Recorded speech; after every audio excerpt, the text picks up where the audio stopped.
Welcome to the Divorce Survival Guide podcast, where we have open and honest conversations about co-parenting, separation, divorce, and the hardest question of all, should you stay or should you go?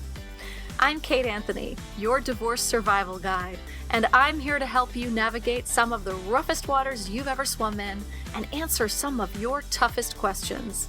I've been to hell and back. And now it's my mission in life to help you get to the other side of this process with your sanity and your heart intact.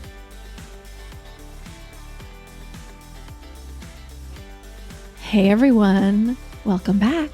I am super excited about today's episode because we will be talking about one of the questions that I get asked most, and that is, I've been out of the workforce for a long time. How the hell do I get back in? And I'm really excited to be talking with Stacey Delo. She is the head of Après group, and she is the co-author of Your Turn, Careers, Kids, and Comebacks, a Working Mother's Guide. She is a career coach specializing in women navigating career and motherhood. And she consults with individuals considering career breaks and advises companies on how to retain mothers at work. The way I was connected with Stacey was that one of my clients actually used Après Group and got back into the workforce after a long hiatus, and she really wasn't sure how it was all going to go. And she got a job really quickly. And I immediately was like, who are those people you talk to? And it was Après. And Après connects women going back to work after career breaks or pivoting with jobs, resume reviews, coaching, and confidence. And then Stacey and I met and we got along like gangbusters. So this is a really, really great interview full of so much important information that you will definitely want to take note of. I just want to say, now that we're sort of back in September, kids are back in school, things are moving along. I just want to remind you that I do have this new coaching offering available, which is my 3 or 6 session pack.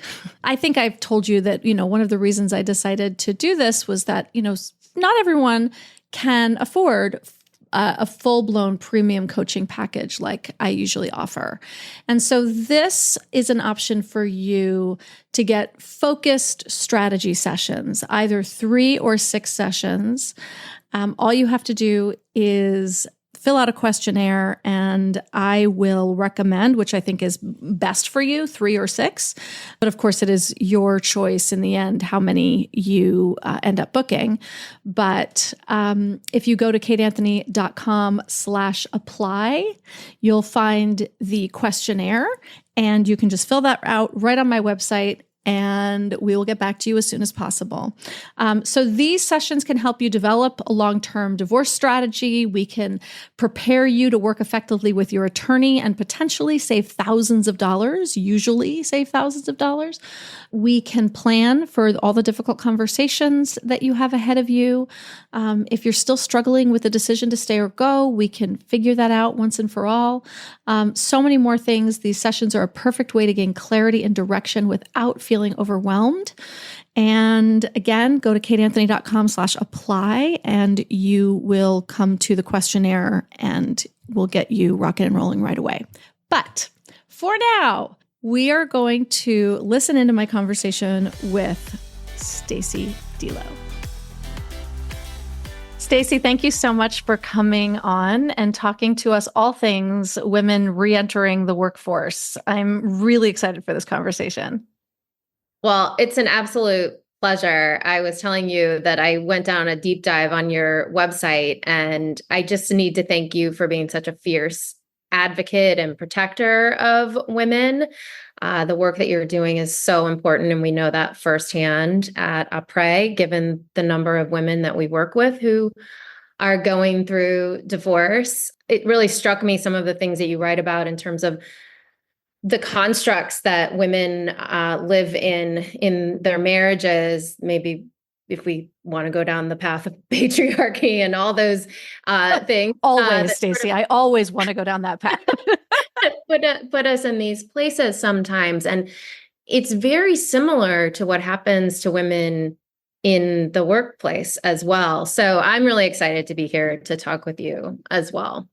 Thank you for saying that. And like I said, I'm always excited to talk patriarchy and rabbit holes. But tell me, I'm curious now, what do you mean by that when you say that this is mirrored in the workforce? I mean, obviously, patriarchy is patriarchy. It's everywhere. It's everywhere, and it's not new. And people, people who are going through divorce, people who are maybe have taken a career break for whatever reason and are looking to get back into the workforce, often feel like they're on this island and going through these things alone. And I think if you go back throughout history, and we don't have to go back too far, but you'll see that these are patterns that have been happening forever. And in terms of the workplace, where it's different, right? It's not technically a marriage. Maybe it's a marriage of sorts, but we have, no universal child care, access to affordable child care, no universal paid leave,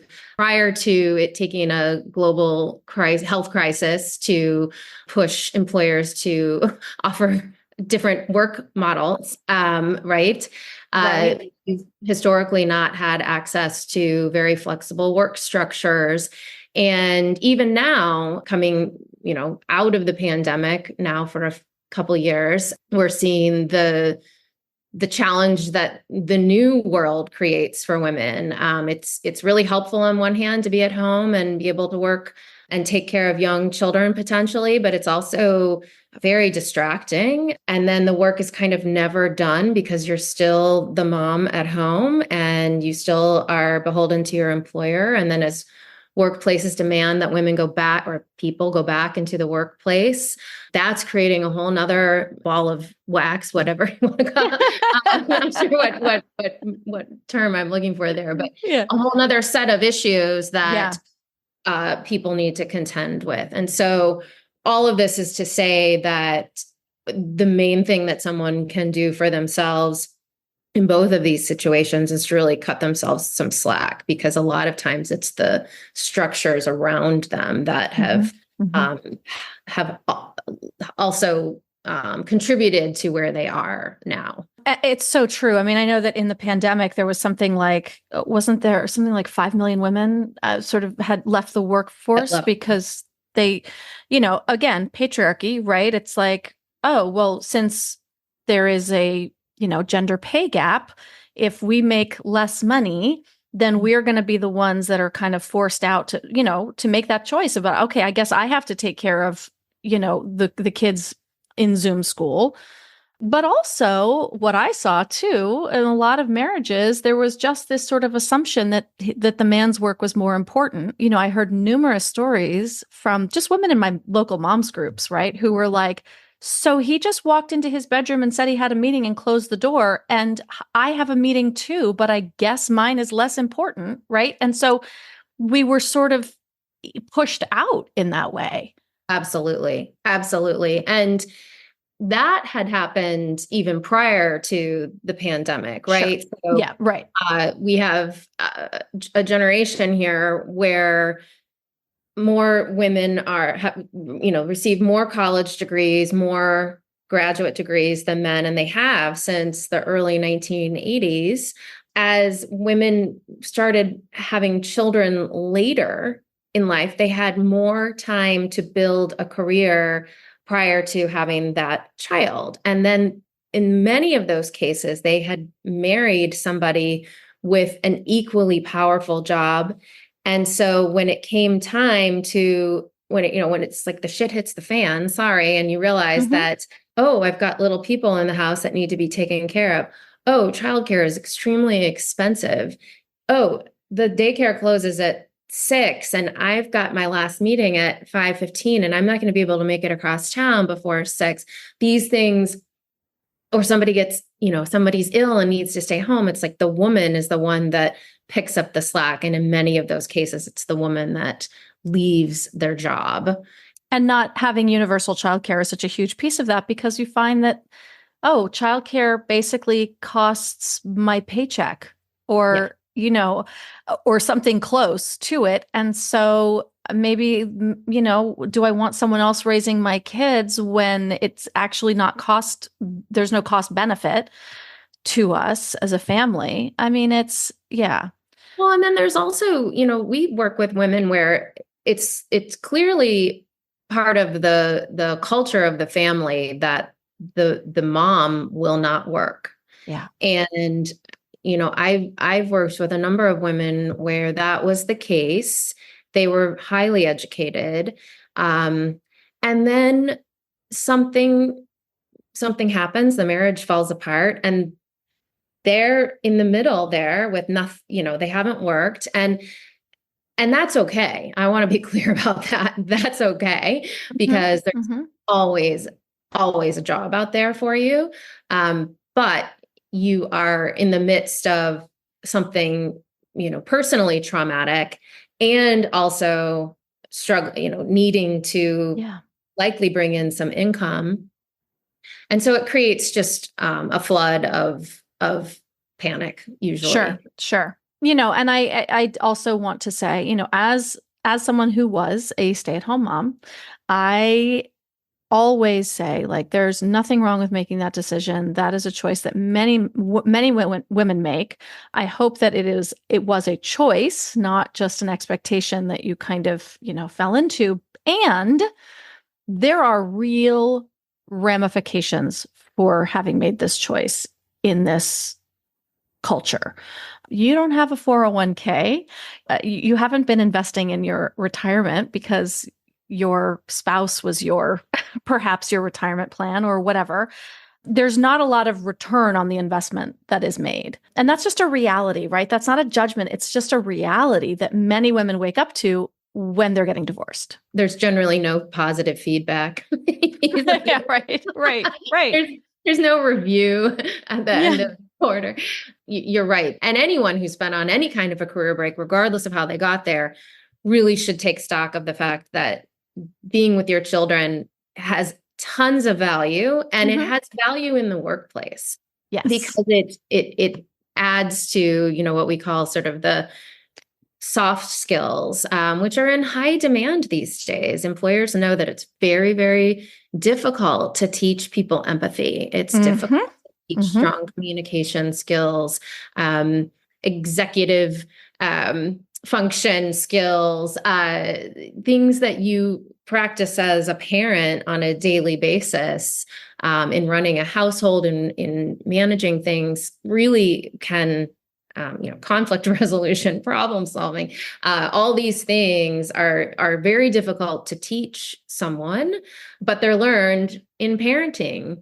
So there's that, and it's just, how do you take the, transferable skills, and how do you communicate that to an employer? I want to get into all of that because I think it's really important. But I used to teach soft skills to corporate executives at Fortune 500 companies, and I can attest to how hard it can be to teach like a bunch of bankers who think that they're, at the top of their game, and be like, hey guys, there are these really important things, empathy, interpersonal communication, like all of these pieces that are really important. And they're like, yeah, but what's the bottom line and what's the dollar value here, right? And it's really hard to teach at that level, right? But when you can walk in with that as a huge piece of your resume, that's actually hugely beneficial. And the employers know they can teach you how to get to the bottom line, and they can teach you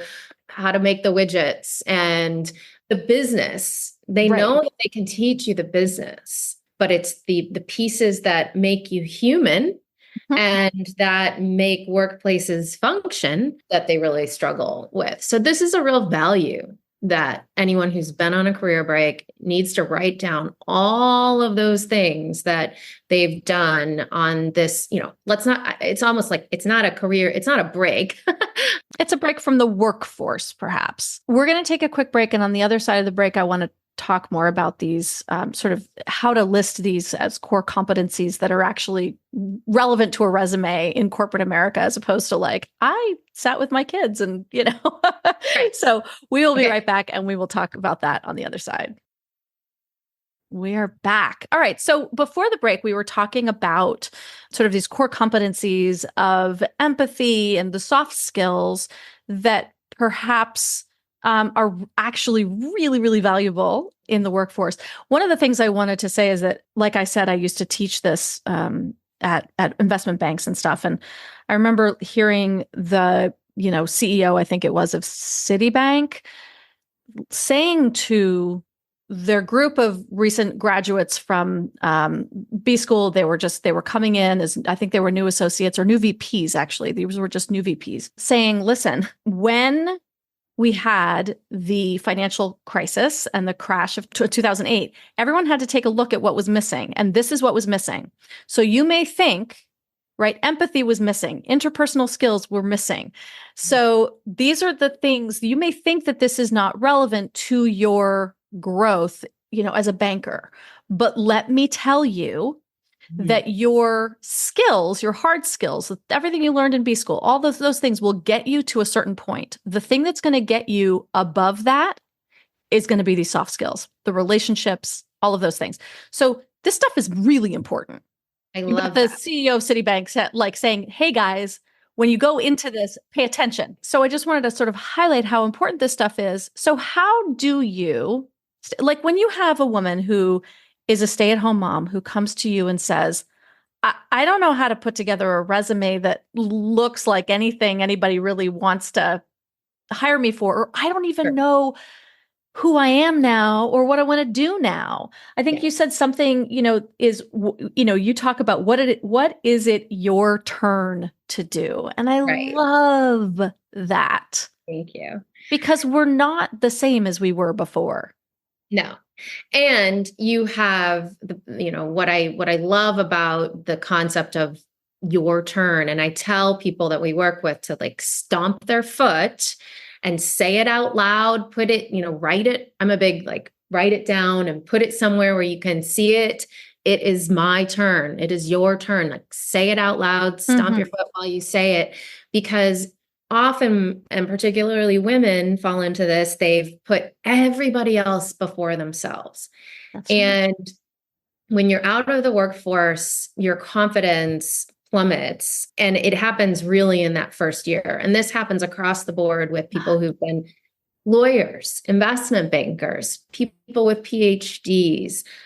So it's people who have, big educations and big experiences. And all of a sudden they're like, am I just the chicken tenders server? They forget all of the pieces that have brought them to where they are today. So when someone comes to us, the through line is that their confidence is shot, Yeah. and they're in a panic of what am I going to do? And sometimes it's related to maybe not wanting to go back and do what they had done before. If you had been an investment banker, it's not the most appealing role to always want to go back to. We certainly work with people who do go back to that because they are driven and that's their mode.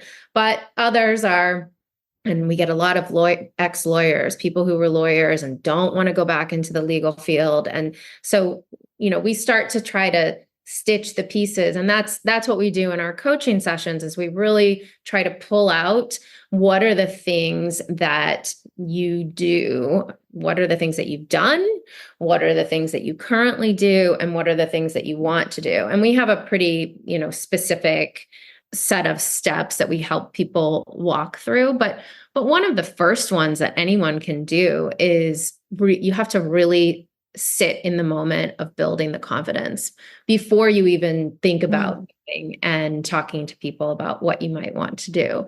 You need to, silence the inner critic and put away the guilt. And you need to own the gap. You need to feel really good about it. You should, like we just talked about, all your transferable skills, all that volunteering that most have done.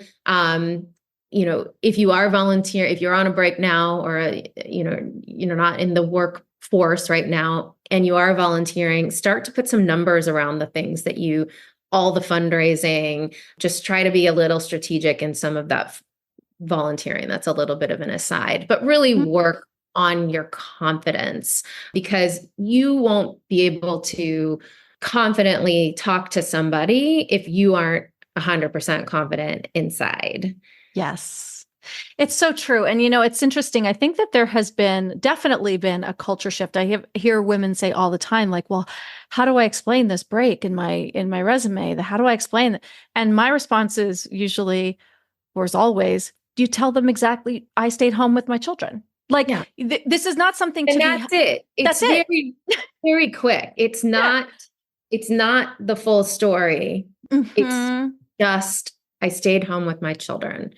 And now I am ready to whatever those XYZ is. That's right. That's right. Yes. But go back and revisit some of those wins. Like, really, if you worked prior to having children, go back to those moments in your job and sit with, what were the successes? What were the things that I really enjoyed doing? What do I want to take from that and put toward what's next? And what do I want to leave behind? Yes. And you can visualize also the kind of work that you want to do. Do I want to work from home? Do I want it to be a hybrid? Do I want to be 100% in the office? Would I really like a retail job? I love jobs that get you out and get you active. My co-author on the book, when she had 3 kids, and when she was considering, she was a previous lawyer as well, considering heading back to work, she took a job as a flywheel instructor. And it just gets the blood flowing, literally and figuratively. Yes. And you meet people, you're out, you're active, you're working another muscle. So anyway, just the act of doing things is also really important, instead of just hiding behind a computer screen. Yes, I think that's so true. I always think about a woman that I know who was married, but she hadn't worked in a long time. She didn't have to. She raised her kids and all of the things, but she was suffering from a very crippling depression and sort of a existential crisis of like who she was and, all of those things. And her kids were grown and going to college and like, now who am I? But it was very deep and dark for her. And she went and got a job at a local clothing boutique. And her whole life changed. And she was not, she was making not very much money. It didn't matter in her case. It was not for the money.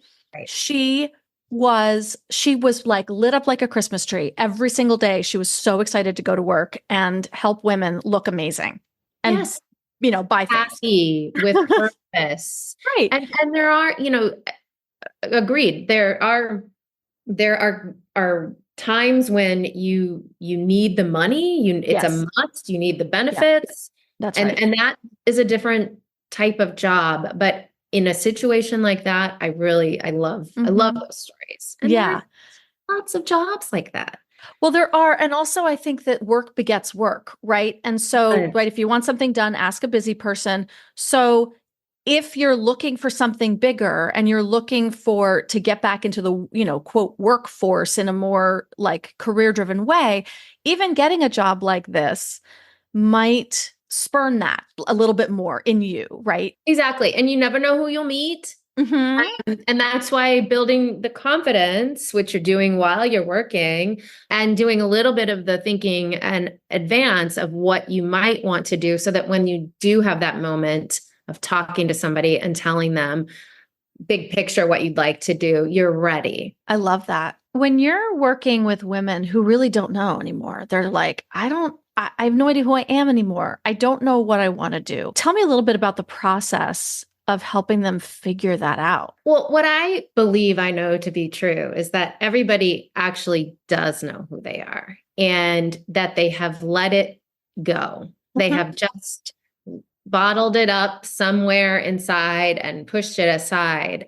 And so by talking and asking someone to really start, I let them start as far back as they would like to in terms of telling me about themselves, and walk me through all that came to today. And then what we do is we dive into some of the specifics of the work pieces, because there's usually some pivots or changes along the way. And we get really granular on, did you like writing reports? Did you like presenting in front of people? And really think through those pieces and asking them to think about those moments that they were thriving, like this woman that you just mentioned. And there are instances that we can all go back to in our career where we were skipping to work in some cases, right? Yes. It felt good. Go back to those times and start to make a list of what that was, because that will then help inform you with this, this huge sea of job opportunities that are out there. And there's so many that it's completely overwhelming. So you have to be able to find ways to filter who you are and how that's going to fit into today's workforce. We're going to take another quick break. And then on the other side, I really want to talk about this idea that there are so many jobs out there. I know so many people who can't find work. Yes. And so I'm very curious about this as a concept, but we'll be right back. Before the break, we were talking about how there are all these jobs out there. And yet I know so many women who can't find work. Yes. I'm a bit of a glass half full, or not a bit. I am a glass half full person. Mm-hmm. Mm-hmm. When I hear all the doom and gloom right now about the employment picture, it's down. Hiring is down.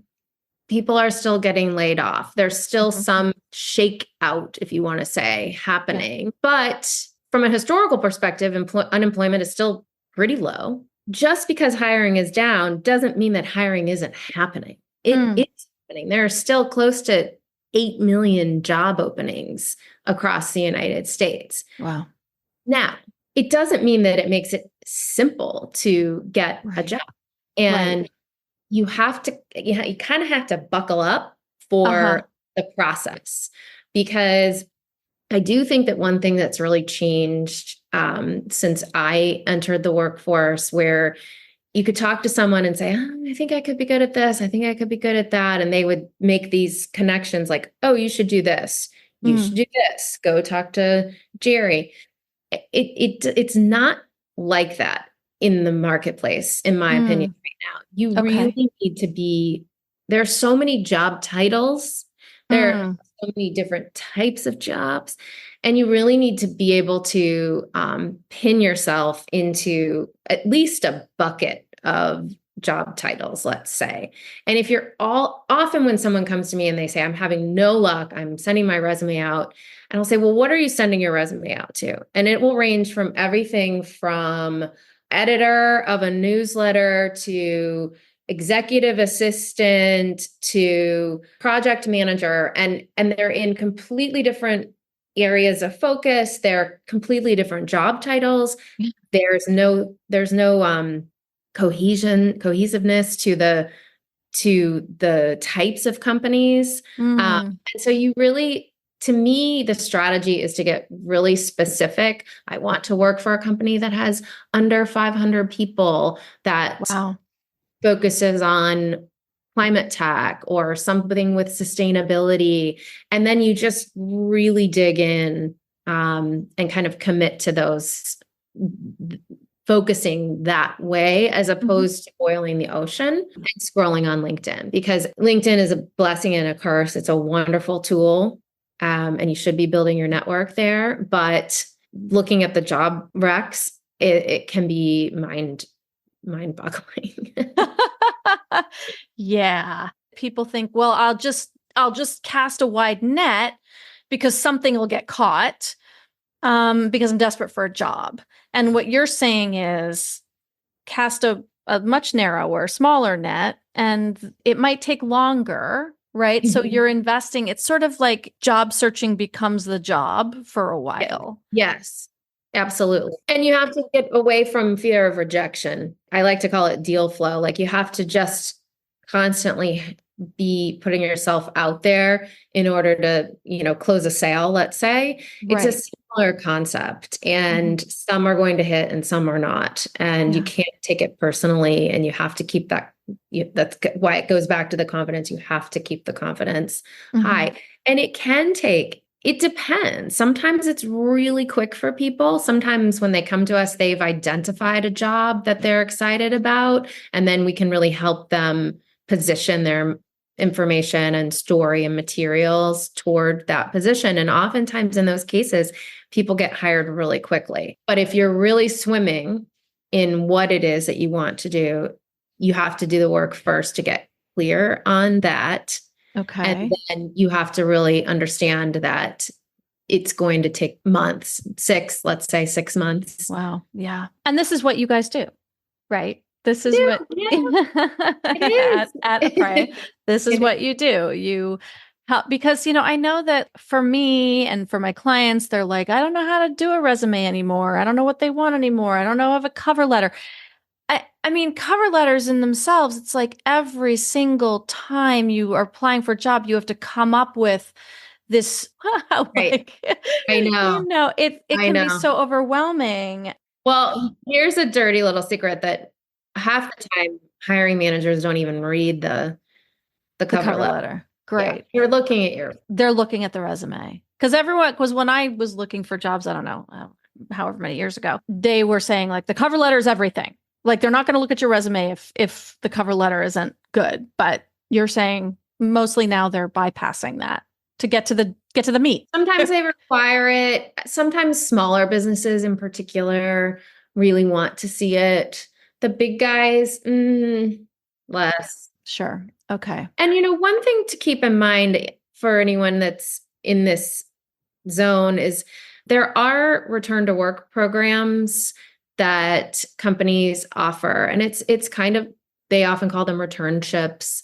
They're paid internships that are meant for people who have taken time away from the paid workforce.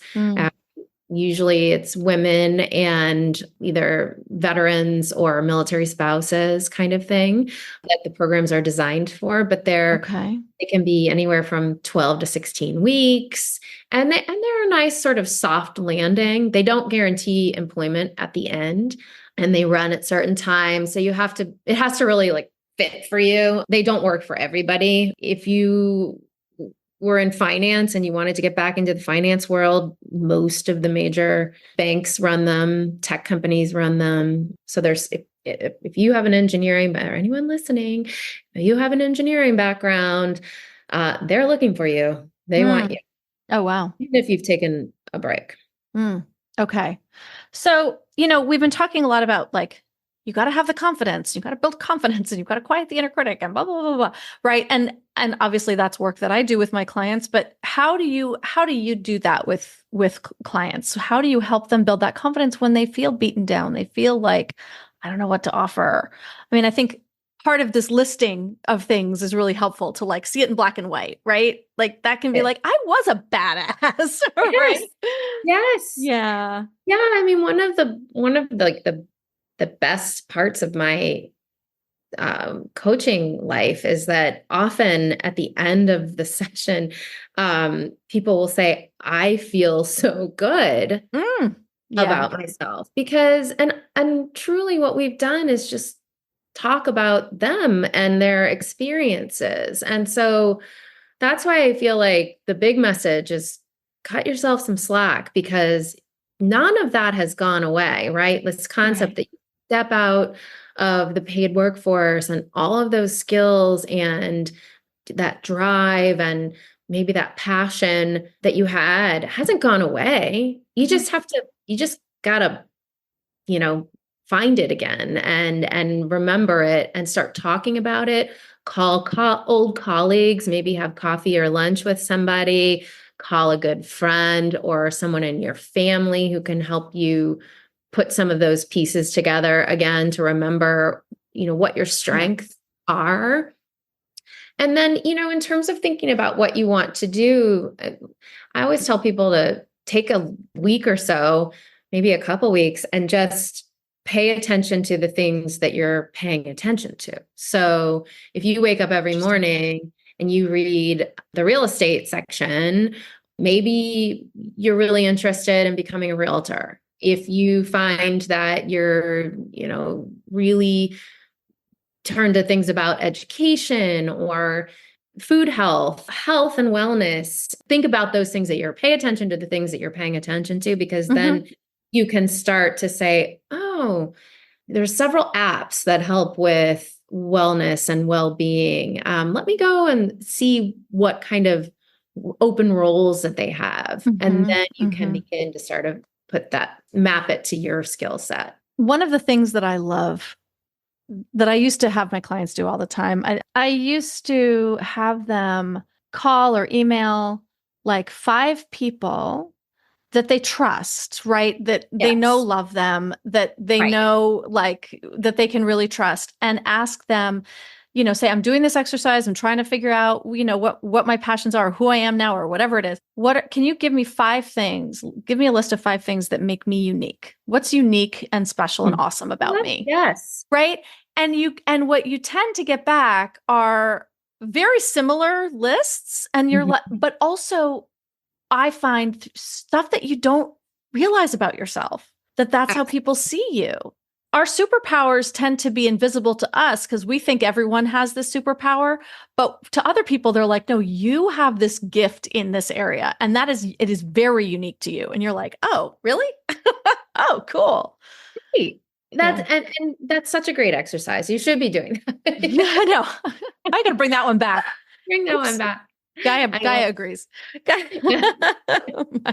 My dog's like, yes, bring it back, Mom. Bring it back. Yeah. Everyone do that. That's your assignment from this podcast episode. And then write us and tell us what you learned. Yeah, exactly. Stacey, are there any other words of wisdom that you want to impart to women who are reentering the workforce after any kind of break and might just be feeling like, overwhelmed, or like, this is hard? I don't mean to repeat what I've already said, but I really want them to know that they are not alone, that there are many, many people who have walked in these types of shoes beforehand and are there to be helpful. And that includes you, that includes me. In general, the world is like, most people in your life want to be helpful in some way, shape, or form. Once you have done a little bit of the exercises and the work that we've been talking about here, you will begin to reach out to your network, and your network will be there for you. That your network hasn't gone away, and the core pieces of who you are have not gone away. You just need to call them out, like holler, where are you? That's right. That's right. That part of me that really loves public speaking. It's time to step forward. Yes. Not to sound like a crazy person, but that's what I mean. No. I'm like, no, we are calling on maybe older parts of ourselves, or right. It's not dead and gone. It's not right. It's not gone. You just may have to dust it off a little bit. And I love the idea of calling for it. In my work with clients, I do some therapy speak, it's parts work, but we all have these facets to us. Yeah. And so sometimes we need to ask this one facet that may have been sort of off in the wings for a while to take center stage and like hold court for a bit. And do something joyful for yourself. That's the other thing I like to tell people. I talked with someone at one point who really loved running and had completely put running away. Go back and start running. Right. Keep going. And while you're running, you might have some new thoughts, but go back to those things, painting, tennis, do something indulgent if you can for yourself, just to get it flowing in a way that will help bring forward some of those old pieces. Yes. If you're looking for a job, you don't have to sit at your desk for 8 hours a day, willing yourself to get a job. Like, don't punish yourself into submission. Still enjoy those other things, because that is when the creativity bursts. It is. Yeah. Exactly. Stacey, where can everybody find you? I don't know if I said this at the beginning, but the reason I found you was that one of my clients worked with you and your team to get a job after having been a stay-at-home mom for 10 years. She had not worked in a really long time. Yeah, I think it was 10 that she'd been out of the workforce. And she is in an amazing job. She's so happy. And so this is what you do. You and your team help women get back into the workforce after career breaks. Your book is called Your Turn: Careers, Kids, and Comebacks, I think is that right? Yeah. That's it. Good job. This is what you tell everyone, where they can find you and all of the things that you do. Yes. Well, thank you for sharing that. I'm really excited to have met you so that I can point people in your direction as well. And I thank your client for connecting us. Again, the work that you're doing is really valuable. And it needs to work together in tandem. Yeah, I agree. You need to do the personal work as well as then the professional side. To find me, so our website is apregroup.com, and there you will find, we actually have jobs where resume gaps are welcome. You can all of our coaching options. We do regular webinars that are free. We have monthly meetups. So anyway, there's a variety of ways that you can kind of get connected there, and you can find our social handles there as well. But that's probably a good place to start. Okay. So that's Après Group, APRES group.com. Yes. The French for after. For those it's a mouthful. Those who didn't have to take French in their schooling, which I did. Yes. Yeah, all of the social media. There's the website is chock full of amazing information. So absolutely head over there. And if you're in this place where you're reentering the workforce, I cannot recommend Stacey and her team highly enough. I think what you guys are doing is amazing, and it's so needed. And I'm going to send everyone to you. Thank you. I really loved talking with you. And again, thank you to you for all that you're doing. Women should feel comforted knowing that somebody like you is out there to be helpful in what is a challenging time in their lives. Thank you so much, Stacey. Thanks for tuning in to another episode of the Divorce Survival Guide podcast. If you like what you hear, head on over to Apple Podcasts or wherever you listen in and leave me a review. And don't forget to follow me on Instagram at the Divorce Survival Guide. I'll see you next time, and until then, remember, you, my love, deserve to be happy.